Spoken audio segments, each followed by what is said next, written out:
A single mother was beaten and cast out with her child until a wealthy man removed his coat and said, "Come with me." The sun over the western plains was relentless, a blistering 104 that turned the air into something sharp and suffocating. Asphalt shimmered like liquid, but there was no water, no relief in the heat rising from the road like a curse. Sarah Thompson crouched on the roadside, her cotton dress ripped, her knees bloodied, her skin sunburnt and peeling, but none of it mattered. Not the blood, not the pain, not the shame. All that mattered was the small, fragile weight in her arms. "Leela," she whispered, her voice raw, cracked by thirst and sorrow. "Baby, please wake up, my love. Please don't scare Mama like this. I can't lose you too." The little girl, 5 years old, lay limp against her chest. Her cheeks were flushed, her lips dry and cracked, her tiny fingers curled loosely around the hem of Sarah's dress. She hadn't stirred for the last hour. Car after car passed them. None slowed, none looked. The world moved on, and Sarah remained a mother with nothing left but a child slowly fading in her arms. She closed her eyes, trying not to remember, but the memories were like knives. Only hours ago, she had stood at the gates of the Harrington estate, the home she once called hers. Margaret Harrington had stood in white linen, hands folded, gaze icy. "You are not family anymore," she said coldly. "You brought death to my son." James was drunk. Sarah had pleaded. He was angry. He shouldn't have driven. Margaret's voice sliced through hers. "He is dead because of you. You, his wife, his curse." Beside her, Victor Grayson, the family's advisor, pointed to the gate. "Leave now, or we will have you arrested." Sarah had clutched Leila, fevered and crying, and begged, "Please, just let me call a doctor. She needs help." But they slammed the gate shut, and she had heard the metallic click of it locking. She had turned away, holding her daughter, stumbling down the long driveway with bare feet and burning skin. Halfway down, Leila had tripped. Her head hit the concrete. Her arm bent wrong. Sarah had screamed, but no one had come. Later, she called her mother back in Wyoming, a last hope. "Mama, I need a place to stay for a few days, just until I figure something out." Her mother's reply was cold, firm. "We told you not to marry into that family. You chose James. Now deal with what comes." Sarah's voice cracked. "But Lila's sick." "I have nothing more to say," her father had said, and then silence. They hung up. Now Sarah sat on the roadside like discarded trash, clutching a 5-year-old girl with a swollen arm, burning skin, and failing breath. Her canvas bag, torn and useless, lay at her feet. A bottle of water, nearly empty and too warm to be comforting, stood between them and nothingness. Sarah bent her head, her lips trembling against her daughter's forehead. "God, if someone has to go, let it be me. Please, not her. Take me instead." The air shimmered. The heat pressed down like an invisible hand. No one stopped, not even to ask, until someone did.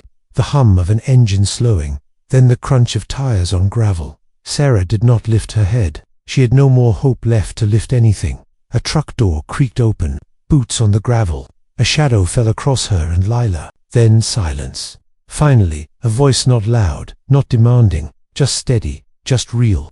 "The little girl's burning up. I've got cold water, a truck with a C, and a doctor who owes me a favor." Sarah didn't move. She couldn't. She had been hurt too many times to react to kindness. Her arms tightened around Leila. "I won't touch either of you," the man said. Again, softer now. "I'll just leave this here." She looked up. A tall man, early 40s, faded jeans, grey shirt, worn boots, weathered skin, eyes not sharp but tired, kind in a quiet way. He placed a sealed bottle of cold water gently on the ground a few feet away and stepped back. No threats, no questions, no judgments, just space. Just presence. Sarah blinked hard, looked down at Leila, whose lips had turned even paler, her breathing shallow, rapid. She reached out with shaking hands, grabbed the bottle, unscrewed the cap, poured a few drops on her fingers, rubbed them on Leila's lips. The man did not move. Sarah looked up at him. He said nothing more. She nodded, not because she trusted him, not because she believed the nightmare was over, but because, at last, someone had not turned away. Someone had stayed. He opened the truck's back door. Sarah gathered Leila, rose slowly on trembling legs, and stepped toward him, toward shade, toward water, toward the first sliver of humanity she had seen in what felt like forever. Not safety yet, but no longer alone. Not this time. The truck hummed steadily down the long highway, the wind outside thick with dust and heat. Inside, silence filled the space. Sarah sat in the back seat, arms wrapped tightly around Lila, her 5-year-old daughter, whose head rested limply against her chest. Fever radiated through the child's thin dress like a furnace. Every now and then, Sarah leaned down to whisper her name, check her breathing, press her lips to her forehead. In the driver's seat, the man said nothing. He adjusted the rear-view mirror, not for traffic but to watch the child. He glanced at her chest to ensure it still rose and fell. No words passed between him and Sarah. His hands gripped the wheel, with calm steadiness, but his eyes never strayed long from the mirror. Sarah sat stiff, alert. She didn't know who he was, but something deep in her gut told her he wasn't a threat. Not tonight. Not when Lila's life was slipping through her arms and no one else had stopped. 15 minutes in, the man pulled over. Sarah's heart jumped. He didn't speak, just stepped out, walked to the back, retrieved a cooler, and returned. From a side pocket, he pulled a soft towel, soaked it in cold water, and gently laid it on Lila's burning forehead. Noticing Sarah shivering, her skin damp, chilled by the truck's AC, he removed his denim jacket and, without touching her, draped it over her shoulders from behind. Sarah flinched, but when she looked up, he was already seated again, hands resting, gaze fixed ahead. In the mirror, his eyes met hers for a moment and said, "Keep it. The night's getting colder." By the time they reached his ranch, night had settled. The truck rolled through a wooden gate and stopped in front of a brick farmhouse with white shutters and a porch wrapped in quiet shadows. He stepped out, unlocked the door, flicked on a few lights, then turned back. Guest rooms on the left, warm waters in the kitchen, medicines in the top drawer. He didn't ask her name, didn't say make yourself at home. He simply opened the door, walked a few steps ahead, and left her there. It didn't feel like hospitality. It felt like quiet preparedness, as if he'd expected someone, maybe not her, but someone to need this. Inside the room, Sarah laid Lila on the bed. The girl's breathing had steadied, but she was still warm, her skin damp with fever. Sarah looked around, no towels, no basin. Panic creeping in, she rushed into the hallway. When she returned, she froze. At the foot of the bed sat a basin filled with warm water, steam rising gently. Folded towels, both wet and dry, lay beside it. On top, a note in simple handwriting. Water's warm. Test it first. Use the soft cloth on her skin. He was gone. Sarah dropped to her knees and began wiping Lila's face, arms, legs. The girl whimpered faintly but didn't wake. Sarah reached for another towel and there, beneath it, found a small wooden hairbrush, worn smooth. Beside it, another note. My daughter used to love this one. I hope it makes your little girl feel just as safe. Sarah's breath caught. She hadn't cried when they threw her out, not when her own parents turned away, not when she carried her feverish child through sun and gravel. But now, holding this brush, this note, this quiet kindness from a man who hadn't asked a single question, she broke.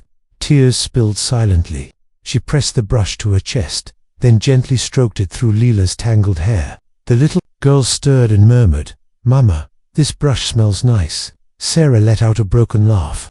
Then the sobs came harder. In the hallway, Ethan leaned against the wall, eyes closed. He could hear her crying but didn't move, didn't speak, didn't knock. It had been a long time since someone else's pain stirred anything in him. But tonight, something shifted. Not pity, not duty, something quieter, more human. And he let it rise in his chest as the house, once silent and still, finally breathed again with grief and with hope. Morning crept gently through the curtains of the guest room, soft and golden. Sarah stirred, her back aching slightly from the floor where she had slept beside the bed. The first thing she heard was Lila's breathing, steady, rhythmic, and real. She opened her eyes and saw her daughter, still asleep, color having returned to her cheeks, her lips no longer cracked, her small hand now relaxed on the sheets. The fever had broken sometime in the night. Sarah sat up slowly, the quiet of the house, unfamiliar but not uncomfortable. It was the kind of silence that came from space, not absence. On the nightstand, a tray sat waiting, 2 slices of toast, a small bowl of jam, a hard-boiled egg, and, beside it, a glass of milk for Lila and a note for Sarah. Kitchen's open. I'll be in the garden. She blinked at it for a moment, then looked around the room. Still no sign of the man who had saved them. She helped Lila sit up and fed her slowly. The little girl nibbled at the toast, drank some milk, and then leaned into her mother's shoulder with a sleepy hum. When Sarah ventured into the hallway, Lila in her arms, she found a folded piece of paper on the floor just outside the room. A paper airplane, white, clean, carefully made, scrolled across one wing in careful block letters. For Lila. Lila smiled when she saw it. "Did you make this, Mama?" "No," Sarah said softly. "But someone did, just for you." They spent the morning in the room, Lila coloring quietly while Sarah tidied what she could. Around noon, as the sun climbed high, Sarah stepped outside. She found Ethan bent over in the garden, dirt on his jeans, a wide-brimmed hat pulled low. He looked up as she approached, but did not rise. "Mint's dying," he said simply, gesturing to a patch of half-withered leaves. "It's been overgrown with weeds. Roots are still good though." Sarah knelt beside him. "I used to garden," she murmured, brushing her hands through the soil. Before everything, she pulled a weed, then another. They worked in silence, hands moving in rhythm, breaths matching without trying. The mint began to take shape again beneath their fingers, green and clean and fragrant dot. As they stood, brushing soil from their palms, Ethan looked at her for the first time since the night before. His voice was quiet, almost unsure. "I'm sorry," he said. Sarah turned, slightly confused. "For what?" He hesitated. "Not for anything I did, but for what you've had to carry alone." That was it, just that. Not pity, not a promise to fix anything, just acknowledgement. Sarah blinked, the sun stinging her eyes. Or maybe it was something else. No one had ever said that to her, not even her own family. "I didn't know it was okay to feel angry," she admitted, "or tired, or anything. I thought I just had to keep going." Ethan nodded, dusting his hands on his pants. "Sometimes surviving becomes a habit." They walked back toward the house, side by side. Later that afternoon, Sarah sat on the porch while Lila napped again. Ethan brought her a glass of water, sat beside her, and said nothing. There was no need to speak. Inside the house, mint leaves steeped quietly in hot water. A small aeroplane rested beside a glass of crayons, and in the earth, something green had begun to grow again. For the first time in a long time, Sarah felt something settle inside her. Not safety, not trust, not yet, but space. Space to breathe. Space to stay, even if just for a while. Rain tapped gently against the wooden roof of the porch, a steady rhythm that filled the silence without intruding. The late afternoon sky had turned a muted gray, and the scent of wet earth drifted in with the breeze. Inside, little Lila slept, curled beneath a patchwork blanket, her small frame finally resting easy. Sarah sat on the porch steps, cradling a warm mug of tea in her hands. She didn't drink it, just held it close, letting the heat seep into her skin. Her eyes were distant, unfocused, not watching the rain but remembering something far away. Ethan sat a few feet from her in an old rocking chair. He placed a kettle on the small side table but didn't pour himself anything. He didn't ask questions, didn't make noise. He just waited, not for answers, just to stay nearby. The silence between them wasn't awkward. It was honest. Finally, Sarah spoke. "James used to be charming," she said, barely above a whisper. "The kind of man people smiled at in grocery stores. He was funny, kind when he wanted to be, but not good." Ethan said nothing. His eyes stayed on the edge of the porch where the rain hit the steps. Sarah's fingers tightened around the mug. "The day after our wedding, he took over my bank account, my phone. He said it was for convenience." She gave a small, bitter smile. "Then it was my clothes, my friends, my time." She paused. "If I didn't want to go to a dinner party because Lila had a fever, he'd yell. Once, he slammed his fist into the wall right beside my face, said, 'You don't get to say no.' Understand?" The tea had gone cold. She didn't notice. "He made me feel like I was nothing without him. And for a while, I believed it." The rain fell harder, drumming on the roof above them. Neither moved. Sarah's voice dropped lower. "1 year ago, the night he died, he was drunk, called me from his car, screaming because I didn't show up at some charity event. I stayed home with Lila. She had a fever. She was crying. He wouldn't stop yelling. I hung up." She swallowed hard.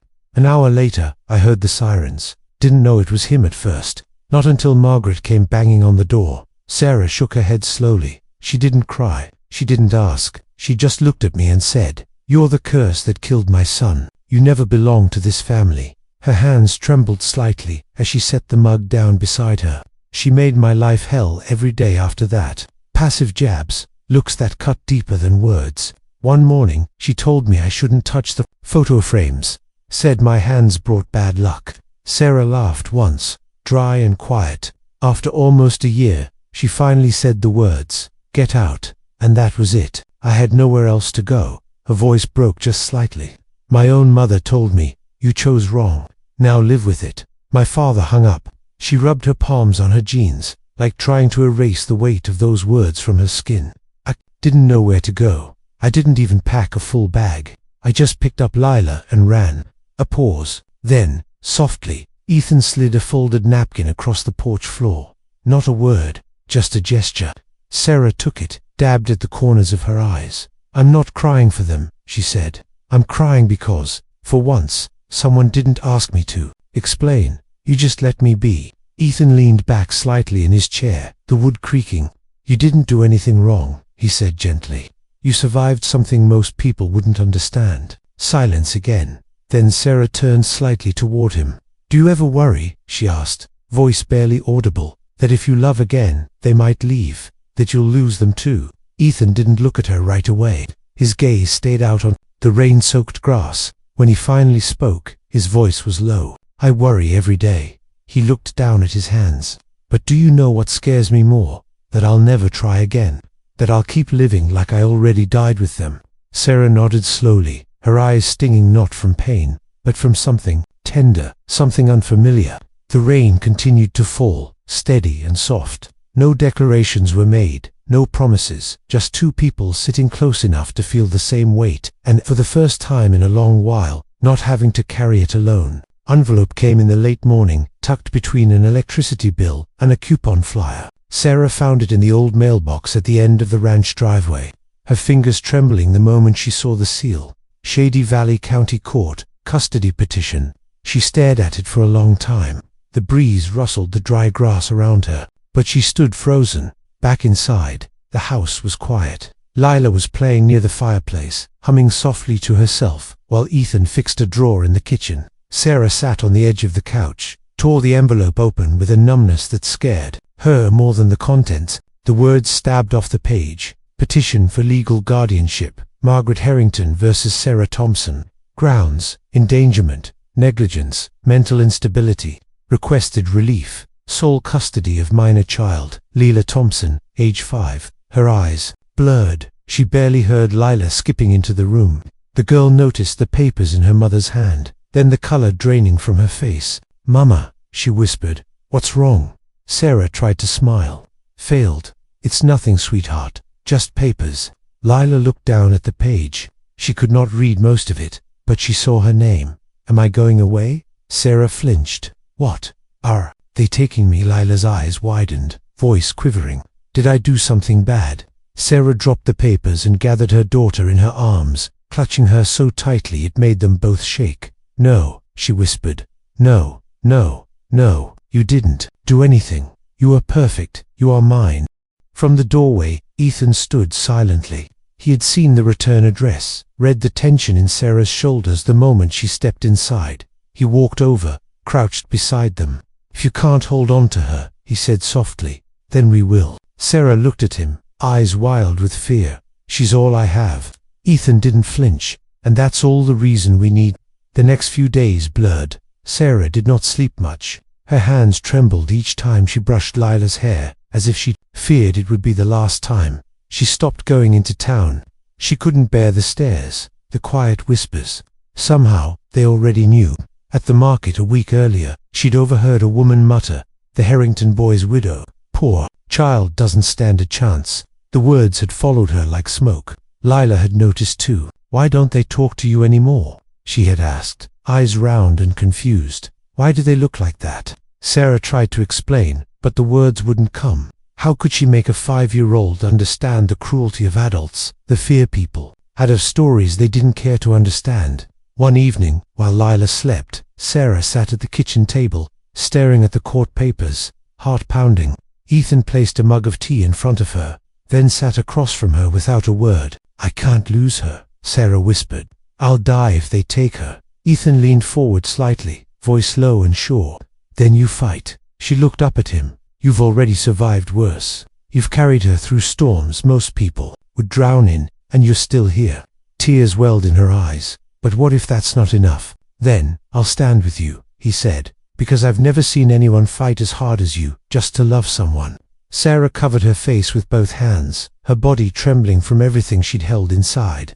That night, after everyone had gone to bed, she sat at Lila's bedside, stroking her hair.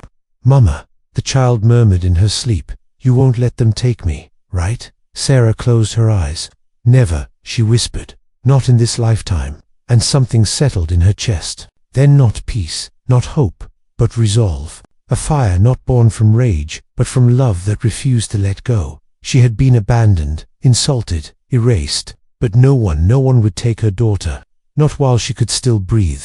Not while her hands could still hold. Not this time. The town was small, and whispers traveled faster than the wind. At first, Sarah noticed the silence greetings that once came with polite smiles turned into curt nods or complete avoidance. Then came the stares, those long, unblinking gazes that said everything people would not say to her face. She's staying at Ethan Caldwell's place now. Can you believe it? She must be charming him into letting her stay.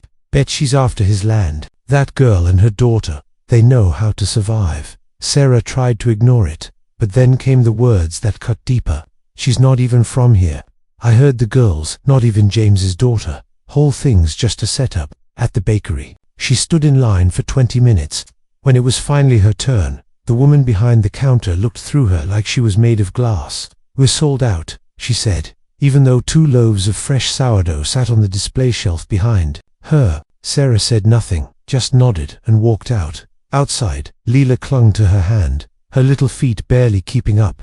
When they got home, Sarah placed her purse on the kitchen table and reached for the skillet. But her hands were trembling so badly, she couldn't grip the handle. She leaned forward, both palms flat on the counter, breathing hard. Mama Leela's voice came soft and scared from the living room. Did I do something wrong? Sarah shook her head, swallowing the lump in her throat. No, baby, no, never. She sat down on the floor, knees pulled to her chest, unable to stop her hands from shaking. That evening, Ethan came in from the barn and found Sarah still in the same spot, a pot of uncooked rice on the stove, no light on in the kitchen. He didn't say a word. He crossed the room, knelt beside her, and gently took her hand in his. She looked at him, eyes swollen with unshed tears, lips parted but silent. He rose, still holding her hand, and led her out the back door. They walked through the cool grass, past the edge of the garden where mint and rosemary now grew in neat lines, until they reached the old willow tree that stood near the fence line. He sat down first. Sarah hesitated, then followed. They said nothing for a long time. The breeze stirred the branches above them, casting shifting shadows over their faces. Finally, Ethan spoke, his voice low, steady. You can stay quiet when the world is screaming, he said, but you do not have to stay quiet when you're with me. Sarah turned her face toward him, her throat tightening. I don't want to ruin your life, she whispered. I see the way people look at you now, like you've made a mistake, like you've let someone like me into a place too good for me. Ethan met her eyes. If anyone in this town thinks I'm a fool for letting a woman stay who saved her child with nothing but bare hands and a breaking heart, he said, then maybe I don't care much for their judgment. He paused, then added, you didn't ask to be here, but I'm glad you are. Sarah blinked fast. The silence between them thickened, but it was not empty. It was full of every unspoken ache, every hidden bruise, every lonely moment neither had dared voice aloud. I feel like I'm carrying a sign around my neck, she said, like people see me and only remember what I've lost, what I've failed at. Ethan reached down, pulled up a blade of grass, rolled it between his fingers. I don't see that, he said. What do you see? A woman who hasn't stopped fighting, even when she's tired, even when she wanted to.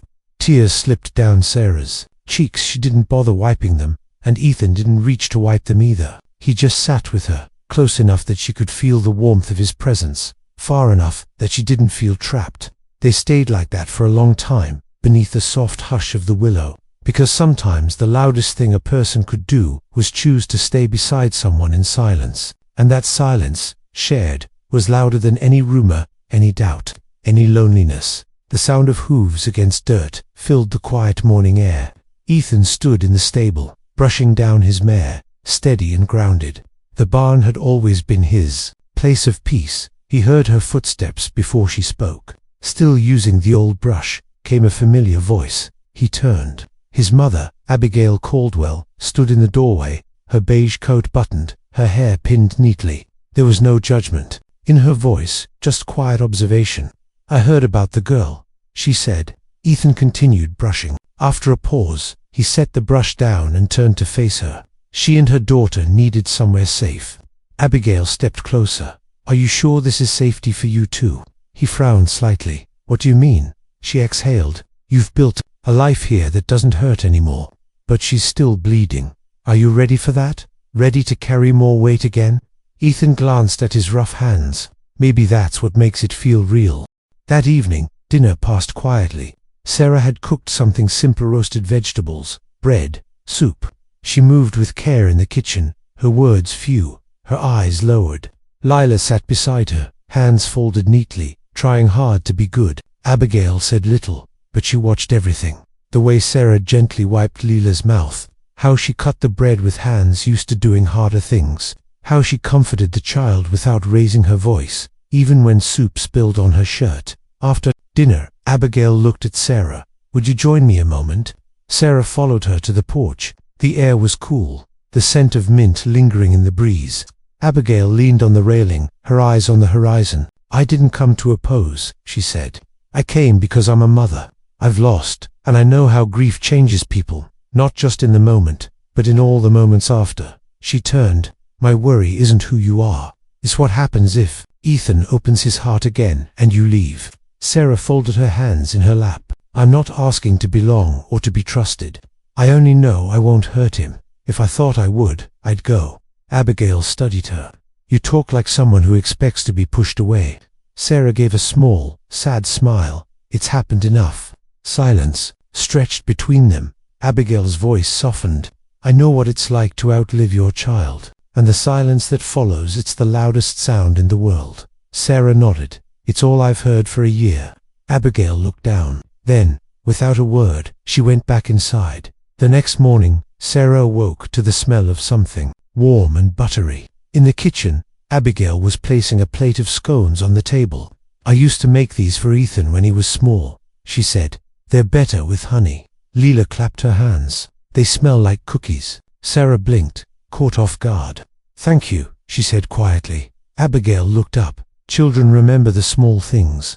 A warm kitchen, a smile at breakfast. Make sure she remembers. There were no hugs, no speeches. But when Abigail poured 3 cups of tea, it was enough. Something had shifted, not erased the distance, but softened it. And for Sarah, that was the start of something she hadn't dared hope for in a long time. The courtroom was cool and sterile, the walls a pale shade of gray. Sarah sat at the front, hands clenched tightly in her lap, her shoulders drawn in as if bracing for one last blow. Ethan sat beside her, still, composed. Behind them, Abigail sat in the second row, her hands folded neatly in her lap, her expression unreadable. But her presence said everything. When the judge read the final decision, Sarah didn't breathe. Petitioner's request for custody is denied. Full legal custody remains with the child's mother, Sarah Thompson. There was no cheer, no outburst, just a silence so vast it swallowed every thought in her head. And then she turned, slowly, almost afraid to meet anyone's gaze. Abigail reached across the space between the benches and gently squeezed Ethan's hand. A subtle gesture, but when Sarah met her eyes, the older woman gave a small nod.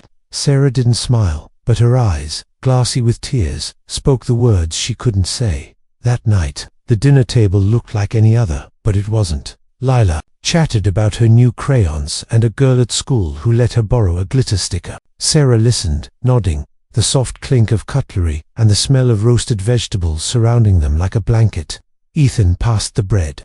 Abigail scooped more mashed potatoes onto Sarah's plate, without a word. There was no toast, no announcement, but something was different. No longer were they for people sharing space, they were sharing life. Later that week, Sarah and Ethan worked side by side in the garden, pulling up weeds and trimming back the spring growth. The sun dipped low, painting the grass in amber light. Leela sat nearby on a blanket, coloring quietly, her small voice humming to herself. Sarah wiped her forehead with the back of her arm, dirt smudged on her cheek. She looked at Ethan, who was inspecting the mint patch. "Do you ever think," she said softly, "that people only stay if they don't know the whole story?" He glanced at her, puzzled. "I mean," she hesitated, "I've never believed anyone would stay after they saw everything.